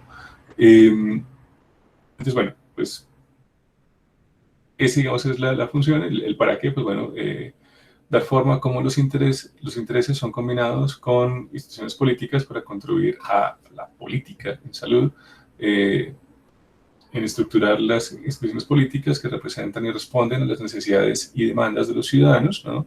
Y de nuevo, pues obviamente para esto se requiere legitimidad, ¿no? Ejemplo de esto, cuando, bueno, ustedes saben que para pertenecer al régimen subsidiado, pues no basta con que yo diga, oiga, pues quiero ser del régimen subsidiado, no quiero ser del régimen contributivo, no quiero que me cobren plata, prefiero más bien recibir. Entonces, pues claro, la estructura de incentivos, o sea, si lo ponemos en un modelo de juegos, pues obviamente si le damos la opción de escoger a la gente, pues todo el mundo se iría por el subsidiado, ¿no? Es decir, ¿quién va a querer contribuir? ¿Quién va a querer pagar por su salud si igual recibe los mismos tratamientos y beneficios que recibe en el régimen subsidiado, que no tiene que pagar por ella? Entonces, claro, para el régimen subsidiado, pues toca escoger a la gente, ¿no? Tiene que tener algunas características, y esas características se dan a partir de la famosísima encuesta que es el CISBEN, ¿no? Es una encuesta para medir el nivel de necesidades básicas insatisfechas, ¿no? Y entonces se crean varios niveles de CISBEN, ¿no? Del 1 al 6, donde el 1 y el 2 pues reciben entonces estos beneficios, como por ejemplo estar en el régimen subsidiado. Creo que se expandió al 3 y ya se está hablando del 4, que también el 4, CISBEN 4 ya reciba estos subsidios por parte del Estado, ¿no? Entonces, bueno, esos 6 niveles pues son clasificaciones que el Estado hace a partir del Programa Nacional, perdón, de la Dirección de Planeación Nacional, o Planeación Nacional, año a año, ¿no?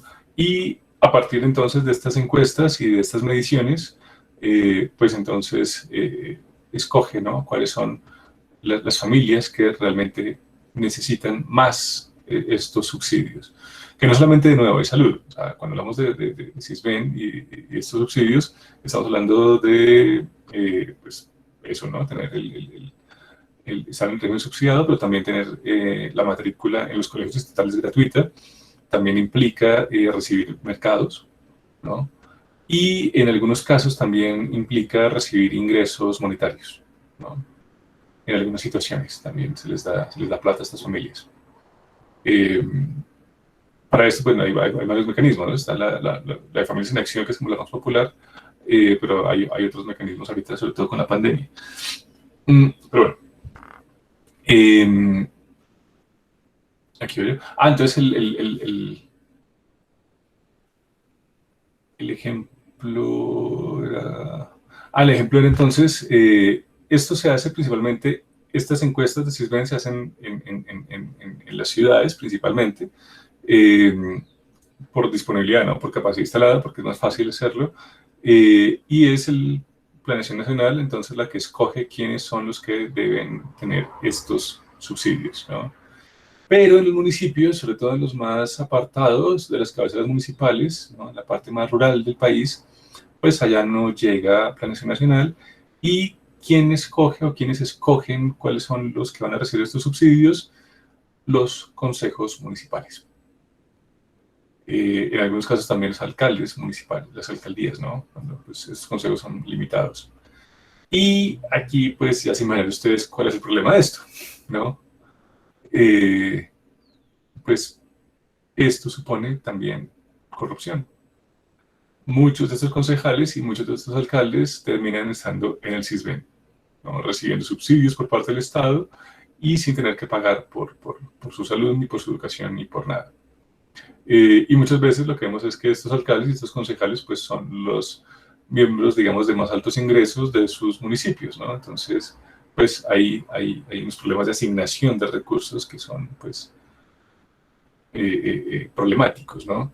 Por un lado, claro, por un lado, entonces ellos se quedan con los subsidios y escogen entonces a quién dárselos, es decir, porque pues obviamente no son todos los subsidios que hay, y a quién se los dan, pues bueno, principalmente a sus electores. Entonces, pues es una forma de darle el Estado recursos a los corruptos para mantenerse en el poder. Lo cual, pues de nuevo, es un efecto, ¿cómo se dice eso?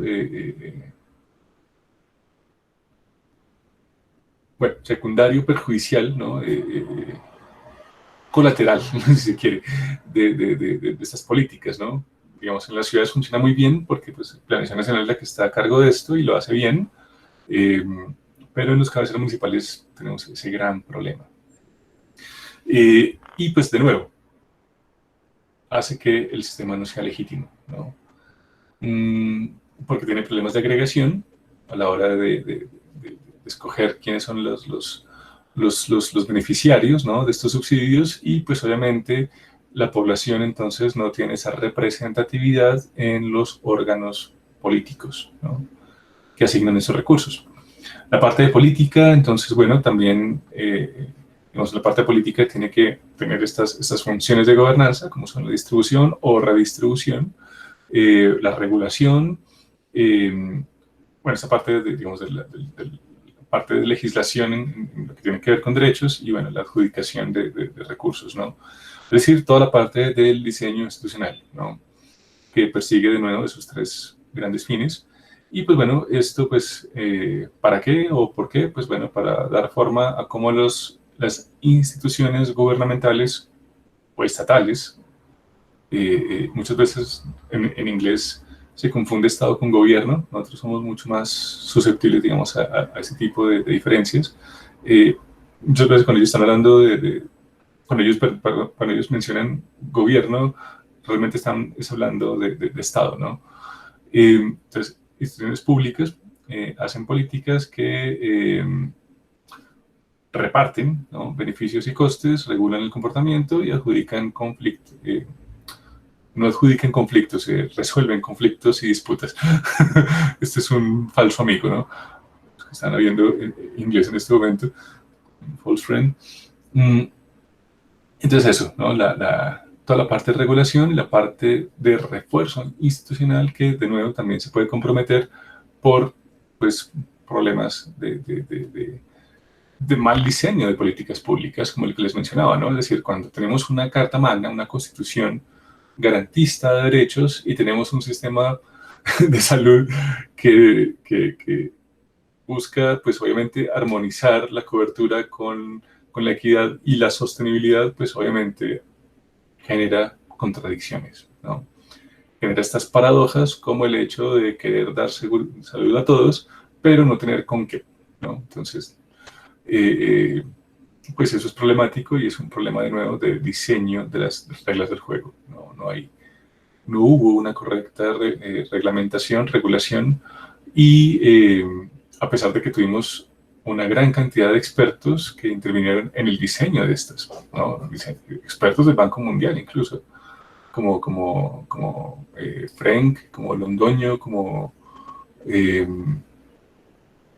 mismo Bossert también estuvo acá. Bueno, o sea, gente muy, muy dura, economistas digamos, de la talla de un Nobel de Economía, gente que ha estado muy involucrada en esto del desarrollo, ha hecho una gran cantidad de investigaciones y pues eso, o sea, ese diseño institucional pues tuvo una gran cantidad de fallas. Y pues obviamente ya la parte de la administración pública es que es la corrupción que nosotros vemos, ¿no? Que es pues los funcionarios que se están robando la plata a partir de estas gestiones o administraciones de los recursos públicos que pues no van a los pacientes, no van a los médicos, no van a los profesionales de la salud, sino a sus bolsillos particulares, ¿no? Entonces, bueno, hay unos problemas de implementación, porque de nuevo, pues muchas de las obras no se hacen y muchos de los recursos, pues, de nuevo, son nóminas que no se pagan y que terminan en paraísos fiscales, ¿no? Entonces, bueno, la forma como las políticas son implementadas, cómo los gobiernos están estructurados y organizados y cómo las agencias públicas son administradas o gestionadas, ¿no? Entonces, bueno, tenemos problemas, digamos, estructuras, digamos, de incentivos adversos, ¿no? Al buen funcionamiento del sistema, digamos, a que el juego a que sea un mal juego, ¿no? Mal jugado más bien, por todas estas características que pueden y que en muchos casos incluso vemos acá en el país, ¿no? Por eso entonces los autores dicen es tan importante la parte de rendición de cuentas, lo que significa ese accountability, como la instrumentalización en términos de eficiencia y de eficacia, ¿no? Por eso es que no podemos tener o no podemos darnos el lujo, ¿no?, de tener dos tipos de significados de instituciones, de gobernanza, una que nos hable únicamente de la accountability y el otro de la instrumentalización, ¿no? Esto tiene que ser una cuestión integral, ¿no? Bien, ese es un poco el esquema que armé de la lectura, partiendo también de nuestro marco conceptual, y es, bueno, cuando hablamos de sistemas de salud, estamos hablando de dos características que hacen que hablemos de un sistema, ¿no? Por un lado, los agentes, los stakeholders, y por otro lado, las relaciones que hay entre estos agentes, que son las instituciones, ¿no? Recuerden, el significado del sistema más básico es eso, es una red, ¿no? Es una red donde hay agentes, donde hay nodos interconectados. En este caso, pues son interdependientes, no solamente están relacionados, sino que además es una relación de mutua dependencia, donde hay una gran cantidad de sinergias. Y donde, pues, algo que pues también hemos visto en los papers anteriores, ¿no? Tenemos como una suerte de paradoja donde los agentes, los jugadores, también diseñan las reglas del juego. Es decir, no solamente son regulados por las instituciones, sino que también intervienen en el diseño de estas instituciones. Claro, esto hace que sea un juego bastante particular, ¿no? Esto es algo que no hemos visto, que no hemos hablado, discutido antes, y es, cuando hablamos de teorías de juegos, usualmente las reglas son dadas, ¿no?, por un regulador y los jugadores pues no las modifican, ¿no? Es decir, si uno ve un partido de fútbol, uno no ve que, bueno, a menos que sean Ronaldo o Ronaldinho es, pues no, los jugadores no se están inventando las reglas del juego, ¿no? Sino que se acatan a ellas, ¿no? Es decir, las cumplen sí o sí, y pues si no las cumplen hay un árbitro que los amonesta, o sí, principalmente, pues ahí son estructuras, ¿no?, de castigo principalmente, ¿no? Perdón, son payoffs de castigo, ¿no? Digamos, al jugador que juega bien, pues dentro del juego no se le premia, ¿no? Se le premia por fuera. Acá no. Acá, digamos, los jugadores sí están interviniendo en el diseño de las reglas del juego.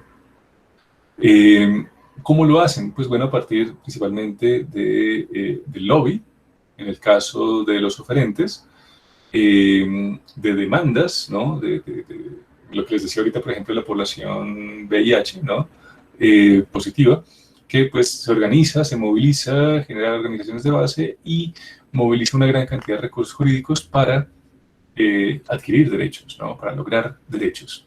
Entonces, también aquí, pues, este factor demanda, ¿no? Estos beneficiarios también, entonces, están incidiendo, ¿no? En el diseño y en ese arreglo institucional. Entonces, aquí es interesante también tener esto muy presente, y es que, pues, no solamente es el Estado el que regula, ¿no?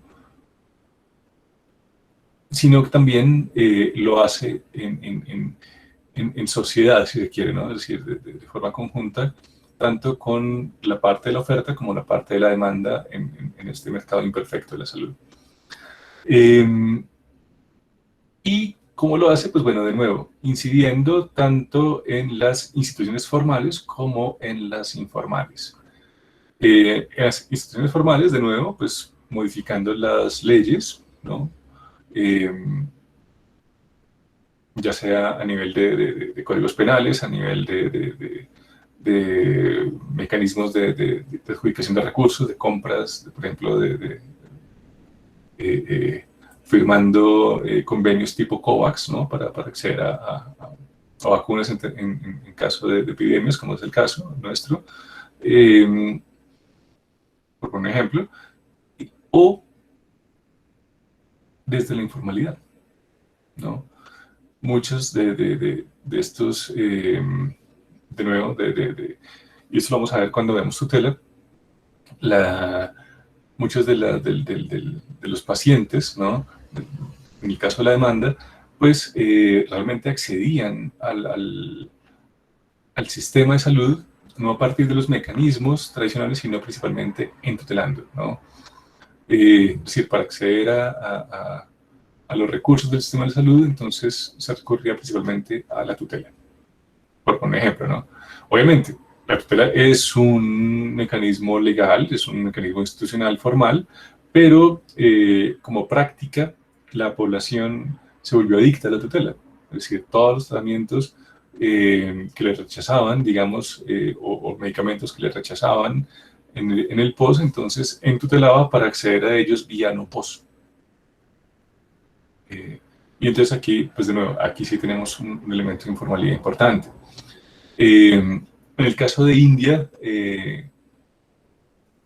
India, pues bueno, de nuevo, era un país hace unos 15, 10, 20 años, y más atrás, obviamente, donde pues el ratio, la proporción de profesionales de la salud por cada 100.000 habitantes, pues era uno de los más bajos del mundo. Es decir, había muy pocos profesionales de la salud en el país, y de los pocos que había, pues muchos iban para otros países, principalmente Estados Unidos, Europa, ¿no? O Canadá. Entonces, eso es lo que, esa fuga de cerebros también fue uno de los grandes problemas de los donantes internacionales, ¿no? Que pues les daban esa formación a estas personas, ¿no? Les daban becas para estudiar afuera, para estudiar en esos países, y no volvían. Pero de nuevo, eso lo haremos más adelante. Entonces, claro, esos países, África, India, sudeste asiático, pues tiene ese gran problema, ¿no? Es decir, tiene una necesidad muy grande de profesionales de la salud, y lo problemático, pues obviamente, es que así esta población pues no tenga que pagar por su salud, digamos que el Estado le paga a los profesionales de la salud para atender a los pacientes, pues estos no dan abasto, ¿no? Entonces, de nuevo, se crea una serie de reglas informales, y es que para acceder a esos tratamientos, así sean gratuitos a nivel de ley, pues para acceder a ellos hay que pagar, ¿no? Hay que sobornar al profesional de la salud para que lo atienda. Entonces, bueno, de nuevo, hay una coexistencia, ¿no? Entre una ley y unas, digamos, normas sociales, ¿no? Donde pues hay una confrontación, ¿no? Hay una contradicción. La ley dice que la salud es gratuita, por ejemplo, como en el caso de India, pero la gente para poder acceder a ella, pues paga, ¿no? Entonces, de nuevo, pues estas reglas del juego, pues recuerden, ustedes no necesariamente tienen que ser leyes, ¿no? Es decir, cuando hablamos de instituciones, no solamente estamos hablando de las legislaciones ni de esas políticas públicas, sino también de las normas y los comportamientos de las sociedades que pues, pueden ir en armonía, en sintonía con estas leyes o todo lo contrario, ¿no? ¿Quién gana? Pues obviamente tienden a primar estas reglas sociales, ¿no?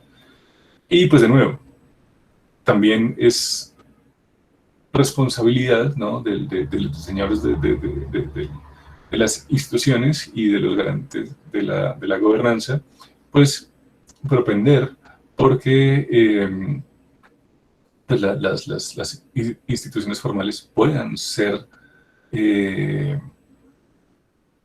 cumplidas, ¿no? Es decir, no crear unas instituciones formales que, pues, de nuevo, pues prometen darle gratuidad, ¿no? En el acceso a la salud a la población, pero no están en capacidad de hacerlo, ¿no? Entonces, bueno, de nuevo, tienen que ser realistas, ¿no? Porque si no, de nuevo, pues generan una estructura de incentivos informales adversos al sistema, donde por generar esta gratuidad se buscaba equidad, pero pues lo que vemos es que pasa todo lo contrario en la práctica. Algo parecido también pasa en Brasil. En Brasil también ellos tienen un plan de beneficios en salud que lo incluye todo, ¿no? Es decir, o sea, el Estado, pues de nuevo, también tiene el derecho, perdón, la obligación de prestar todo tipo de atención sanitaria a su población. Obviamente no tiene los recursos para hacerlo. ¿Qué mecanismos usan ellos? Pues las listas de espera, ¿no? Entonces, dependiendo de la gravedad ¿no? de la enfermedad, pues entonces, y obviamente del costo de su intervención, se generan las listas de espera. Y pues, obviamente, muchas veces esas listas de espera superan el tiempo que la persona está en capacidad de soportar, ¿no? Entonces, pues se ha visto muchas veces, en el caso de Brasil sobre todo, que gente que tiene, pues digamos, un estado inicial de cáncer, por esperar mucho a una quimioterapia, pues el cáncer le progresa de una forma muy acelerada y ya cuando se le autoriza la intervención ya es tarde. Ya el cáncer de pronto hizo metástasis, ya la quimioterapia no va a producir ningún tipo de efecto y pues era algo prevenible, ¿no? Entonces ese es uno de los grandes problemas de las listas de espera, ¿no? Entonces, bueno, lo que se ha visto en el caso de Brasil es que, de nuevo, pues era un mecanismo que buscaba generar gratuidad en el servicio, es decir, equidad, una economía solidaria, garantizar pues toda la salud posible de sus habitantes y la mayor parte de la población, pues si bien está afiliada, digamos, de forma obligatoria al sistema de salud, pues también tiene un seguro privado, ¿no? Entonces, de nuevo, pues, digamos, todo el mundo tiene este sistema, pero realmente la gente acude a la salud es principalmente a partir del aseguramiento privado. Estamos hablando de un 70% de la población, ¿no? Cosa que no pasa en Colombia, es decir, ¿cuánta población está en Colombia en las prepagadas, ¿no? Lo que realmente lo que entendemos por aseguramiento privado, pues es una minoría realmente, ¿no? Estamos hablando de un 20, máximo un 30%, ¿no? No alcanza a ser la mitad de la población.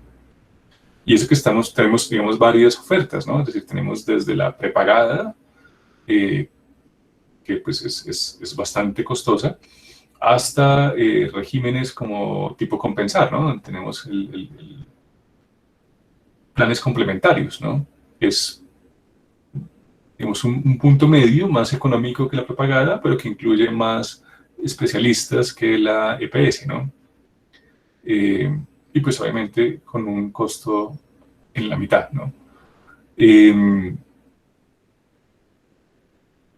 Son muy buenas, es decir, no estoy diciendo que no, pues digamos, nosotros tuvimos a mi hija con la prepagada de Compensar en la clínica de la mujer, excelente atención, excelente servicio, pero pues obviamente con un número muy limitado de especialistas. Toda la parte de salud materno-infantil está cubierta, pero ya, por ejemplo, ortopedia y otras especialidades ya no las cubren, por un ejemplo, ¿no? Algunas cirugías tampoco las cubren, ya para eso toca entonces tener la prepagada. Bien, creo que me voy por las ramas, qué pena con ustedes. Pero es que, digamos, para mí estos ejemplos son importantes porque, pues, digamos, nos aterrizan un poco en toda esta maraña, ¿no? de conceptos, ¿no? Es como el polo a tierra, ¿no? Entonces, bueno, de nuevo, a partir entonces de estas instituciones formales e informales, que son pues las reglas del juego, en última instancia, tenemos entonces la gobernanza, ¿no? Y bueno, la gobernanza, de nuevo, pues hay que repetirlo las veces que sean necesarias, es cómo están funcionando esas reglas del juego, ¿no? Y qué tipo de juego estamos jugando, ¿no? Un juego yoga bonito, un buen juego donde pues digamos, se haya, digamos, una estructura de incentivos donde la gente sí esté realmente ganando, ¿no? O donde solamente ganan unos porque las reglas del juego están diseñadas para que siempre ganen los mismos, como pasa, por ejemplo, en la política, o es una estructura de incentivos donde realmente se dan ciertas condiciones en la que se le exija, ¿no? a los grupos de interés, a los stakeholders, una rendición de cuentas, ¿no? De nuevo, no es únicamente al Estado, ni el Estado el que tiene que exigir esta rendición de cuentas. Los prestadores del servicio, pues obviamente tienen que rendir cuentas, los aseguradores tienen que rendir cuentas, las IPS tienen que rendir cuentas, los laboratorios también, pero también los beneficiarios, ¿no? Y esto, pues, de nuevo, es algo que no se da mucho. Porque, de nuevo, pues, también muchas veces los beneficiarios, es decir, la parte de la demanda, abusa también del sistema, ¿no? Esta gobernanza también tiene que garantizar, o bueno, son los principios normativos. Bueno, cuando hablamos de normativo es el deber ser, ¿no? Es decir, los principios que deberían, digamos, incluir la gobernanza, también tiene que ver con la igualdad de condiciones para los stakeholders, digamos, en el diseño y en las garantías que dan las reglas del juego para ellos, pues debe ser igual para todos, ¿no? Y de nuevo, pues algo, por ejemplo, en el caso de Colombia, que no se da, al igual que en Estados Unidos, y es que principalmente son los aseguradores los que tienen la sartén por el mango. Es decir, los jugadores privilegiados, los que tienen mayores beneficios, ¿no? en estos juegos, son principalmente los aseguradores, cuando deberían ser los beneficiarios o el Estado regulador, ¿no? Es decir, en este tipo de juegos, en este tipo de sistemas, quisiéramos o debería ser que quien tiene más poder sean los ciudadanos o el Estado que los representa, ¿no? Pero no, en estos casos, quienes tienen el sartén por el mango suelen ser dos elementos, o las IPS, como pasaba antes de la ley 100, es decir, las clínicas, los hospitales, bajo el modelo de subsidio de la oferta, y en este modelo de subsidio de la demanda, pues no es la demanda realmente la que tiene el poder, sino las EPS, las aseguradoras. Esto lo haremos más adelante, obviamente, porque se dio este empoderamiento, ¿no? Y bueno, es una discusión pendiente. La capacidad instalada, como les decía, pues si países como India no tienen profesionales de la salud, no tienen hospitales, pues diseñar unas leyes que garanticen, que den como derecho la salud, que universalicen, digamos, el acceso a la salud, pues no tiene sentido. ¿no? Si no hay las clínicas y no hay profesionales, pues no se puede,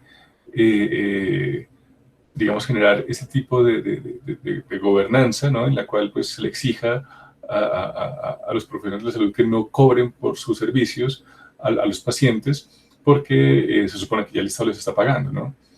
No se puede garantizar eso, no es posible, digamos, lograr ese tipo de metas si no hay de nuevo una capacidad instalada, ¿no? No podemos fijar metas de reducción de la mortandad infantil si no tenemos acueductos ni alcantarillados que provean de agua potable a la población, ¿no? Y que pues obviamente se lleven los desechos de la población. No es posible.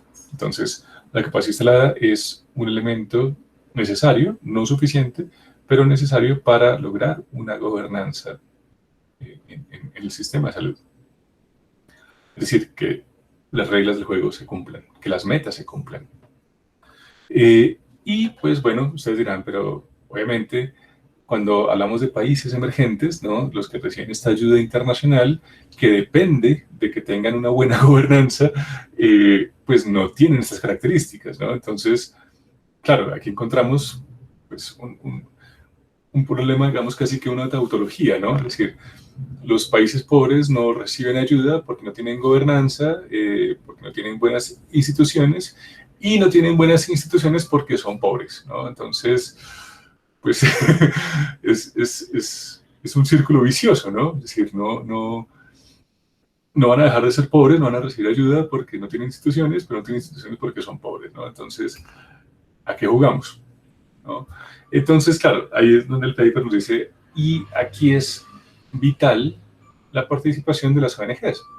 Porque claro, de nuevo, pues muchas veces los jugadores locales no pueden cumplir o hacer cumplir esas reglas del juego, ¿no? Muchas veces los oferentes a nivel nacional, en países africanos, en países centroamericanos o el sudeste asiático,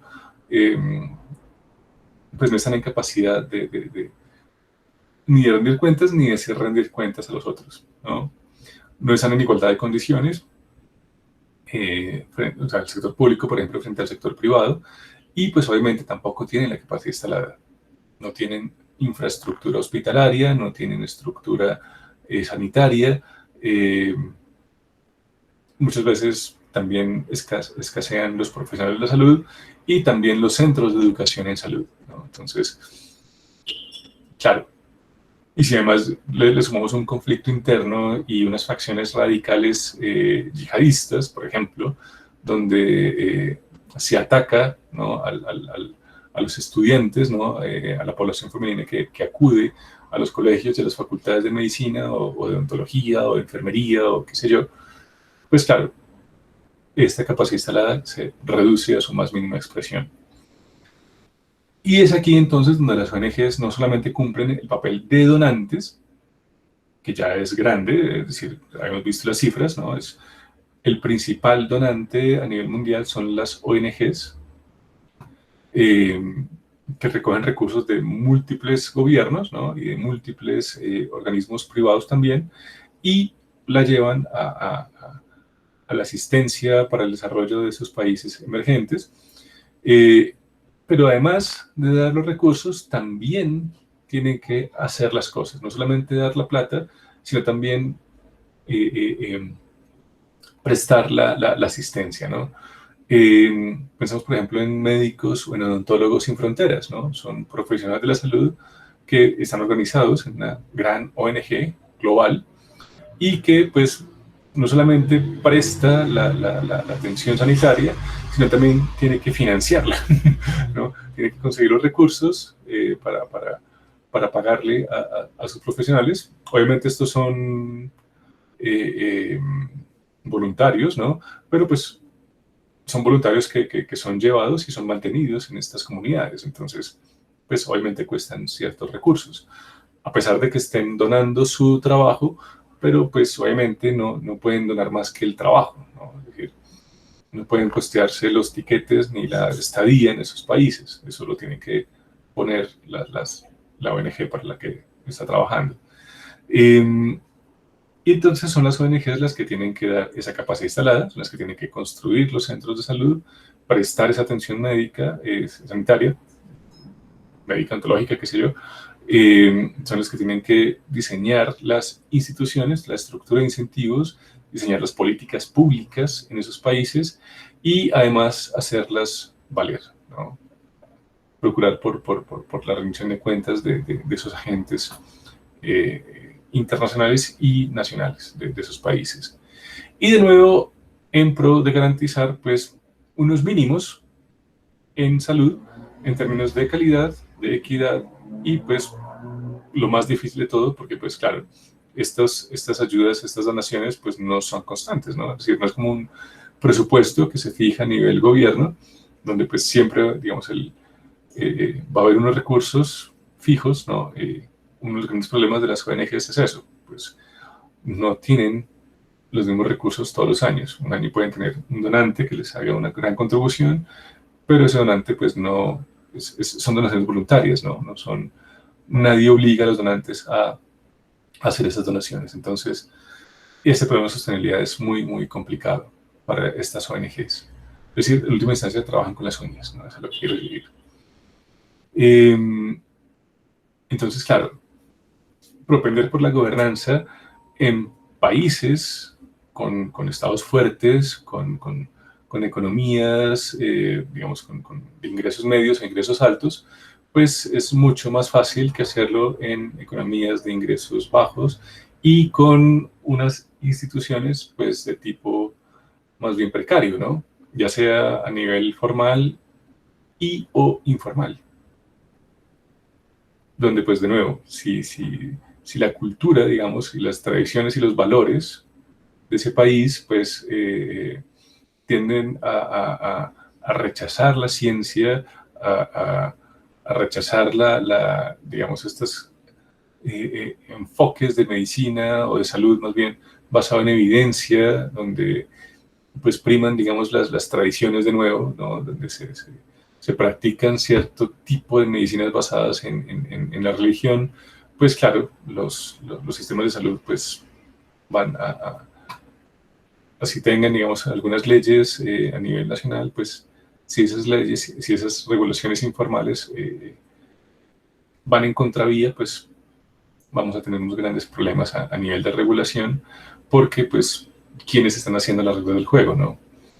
Es decir, cuáles de los actores involucrados y si que esos actores involucrados, ¿no? Por ejemplo, facciones fundamentalistas, estén diseñando las políticas, estén diseñando las reglas del juego, ¿es eso pues positivo o negativo para un sistema de salud? Pues claro, depende de cuáles sean los intereses que persiguen, ¿no?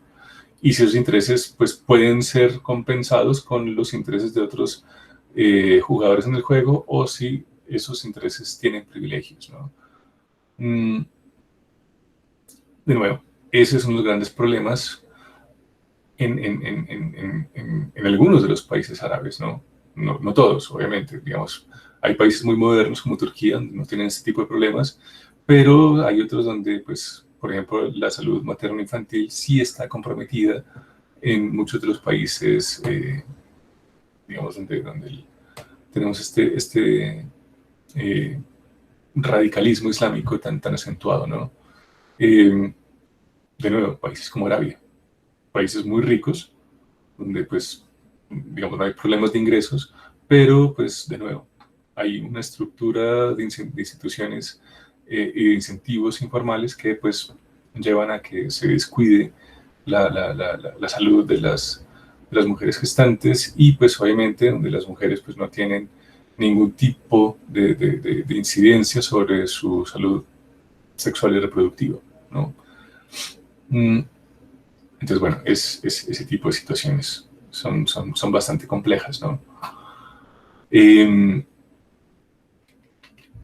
Bueno, entonces, bueno, esta es como esta era la parte normativa, el deber ser, y esta es la parte ya, digamos, realista, ¿no? Y pues son todos los problemas a los que se enfrenta la gobernanza en cada uno de los actores involucrados, en cada uno de los agentes. Creo que esta parte nos va a tocar dejarla para la siguiente sesión. me voy con ustedes al